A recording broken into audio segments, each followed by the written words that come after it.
जय श्री कृष्ण, राधे राधे, हर हर महादेव। पुत्र प्राप्ति के लिए पुत्रदा एकादशी का व्रत और पूजन का महत्व बहुत अधिक है। यह व्रत पौष माह की शुक्ल पक्ष की एकादशी को रखा जाता है। इस व्रत में भगवान विष्णु की पूजा का विधिवत विधान है। इस व्रत से संतान की प्राप्ति होती है। निसंतान दंपतियों को ये व्रत अनिवार्य है। जिन दंपतियों को कोई भी संतान नहीं है, ये व्रत उनके लिए है और उनको ये व्रत अवश्य से करना चाहिए। पति पत्नी यदि विधिवत इस व्रत का पूजन विधि विधान से करते हैं तो निश्चय ही संतानों को संतान प्राप्ति होती है। इस पूजा को करने के लिए सबसे पहले हमने चौकी बिछाना है। चौकी पर पीला कपड़े का इस्तेमाल ज़रूर से करना चाहिए। हम कुछ भी पूजा पत्री कुछ भी पूजा पाठ करते हैं तो उस पर हम सबसे पहले एक वस्त्र बिछाते हैं जहाँ पर हम भगवान को विराजमान करते हैं। अब यहाँ पर जहाँ हमें विष्णु भगवान को विराजमान करना है वहाँ पर चावल से हमें स्वास्तिक बनाना है। आप ये स्वास्तिक गेहूँ से भी बना सकते हैं। अगर गेहूँ भी नहीं है तो रोली से बना सकते हैं। रोली भी नहीं है तो आप गेरू से भी बना सकते हैं। यहाँ पर स्वास्तिक का महत्व है इस जगह पर जहाँ पर हम विष्णु भगवान को विराजमान करते हैं। तो यहाँ पर बना लेंगे हम स्वास्तिक। और स्वास्तिक बनाने के बाद हमने भगवान विष्णु को विराजमान करना है। अगर आपके पास कोई तस्वीर हो भगवान विष्णु की तो वो भी आप रख सकते हैं, और अलग से आपके पास विष्णु जी की तस्वीर हो या मूर्ति हो तो आप उसे भी विराजमान कर सकते हैं। तो यहाँ पे मेरे पास तस्वीर है तो मैं उसको विराजमान कर रही हूँ। और उसके बाद हमें यहाँ पर थोड़े से चावल रखने हैं एक साइड में। दूसरी तरफ जब चावल रखेंगे वहाँ पर हम जल स्थापित करेंगे। आप चाहें यहाँ पर कलश भी रख सकते हैं जिसमें सूखा हुआ नारियल अनिवार्य है। तो यहाँ पर हम जल स्थापित करेंगे, उसके बाद हम आगे का कार्य करेंगे। तो आप यहाँ पर विष्णु भगवान की आपके पास कोई तस्वीर भी नहीं है तो आप लड्डू गोपाल जी को भी रख सकते हैं। तो यहाँ पर सबसे पहले मैं रख रही हूँ गणेश भगवान जी को। तो आप गणेश भगवान जी को भी साथ में ज़रूर से रखें, क्योंकि किसी भी कार्य की शुरुआत गणेश भगवान से की जाती है। किसी पूजा की शुरुआत गणेश भगवान से की जाती है। तो उनके नीचे भी हमने चावल रख दिए हैं। उसके बाद अब हम यहाँ पर विराजमान करेंगे लड्डू गोपाल को भी।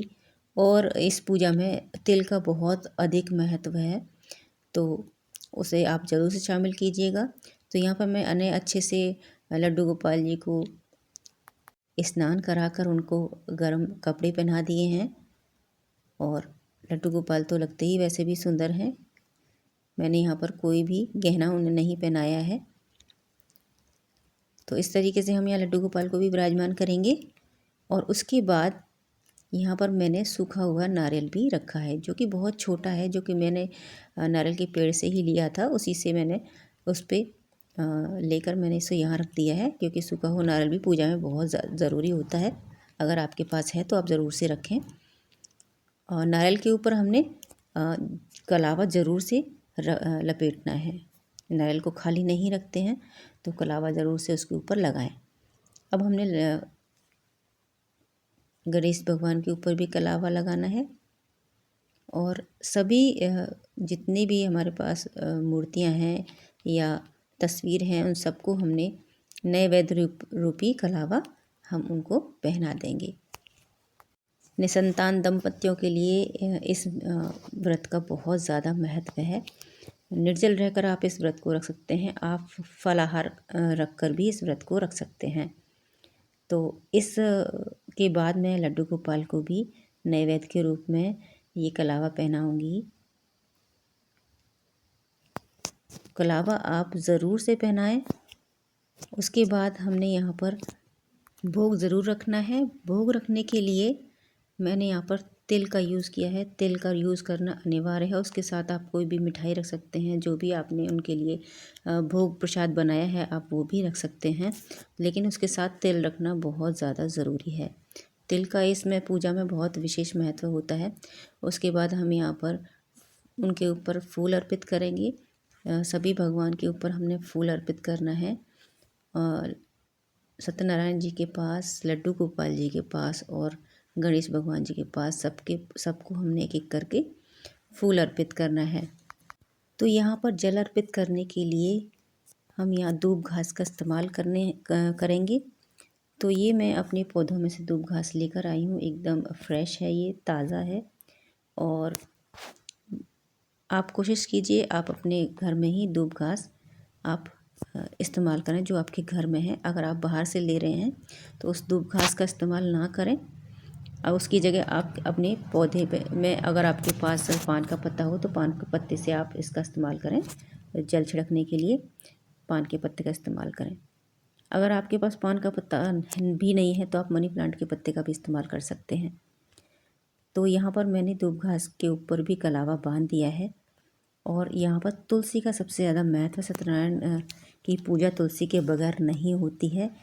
आप कोशिश करें अगर आपके पास तुलसी की मंजरी है तो वो भी अर्पित ज़रूर से करें, क्योंकि कृष्ण भगवान या विष्णु भगवान जो कि कृष्ण रूपी होते हैं उनको तुलसी बहुत प्रिय होती हैं। तो उनके पास तुलसी आप ज़रूर से रखें। उसके बाद हमने सभी को जल अर्पित करना है और जल अर्पित करने के बाद हमें जो कथा है वो कथा सुननी है, वो कथा कहनी है। तो ये दोनों ही पति पत्नी मिलकर बैठकर इस पूजा को संपन्न करें। और कथा करने के बाद हम सभी भगवानों को चरण स्पर्श करेंगे और उन्हें दंडवत प्रणाम करेंगे। इस दिन आप गौ माता को हरा चारा ज़रूर से दान करें। उन्हें हरे चारे का जो भोग ज़रूर लगाएं, आप उनको हरा चारा खिलाएं तो ये आपके लिए बहुत ही फलदायक साबित होगा। ये कार्य पति पत्नी दोनों को साथ ही करना चाहिए। अंत में भगवान विष्णु जी की आरती दीपक जलाकर आप दोनों पति पत्नी को मिलकर करना चाहिए, जिससे कि घर में सुख शांति और वैभव की भी प्राप्ति होती है। और संतान प्राप्ति के लिए तो ये व्रत खासकर ही किया जाता है। आरती के बाद भगवान को प्रणाम करके पूजा संपन्न करते हैं।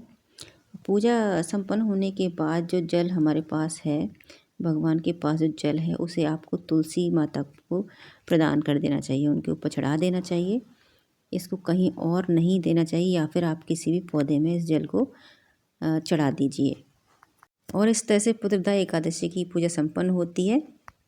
वीडियो अगर अच्छी हो तो वीडियो को लाइक कीजिएगा, शेयर कीजिएगा और चैनल को ज़रूर से सब्सक्राइब कीजिएगा ऐसे ही जानकारी के साथ। जय श्री कृष्ण, राधे राधे, हर हर महादेव।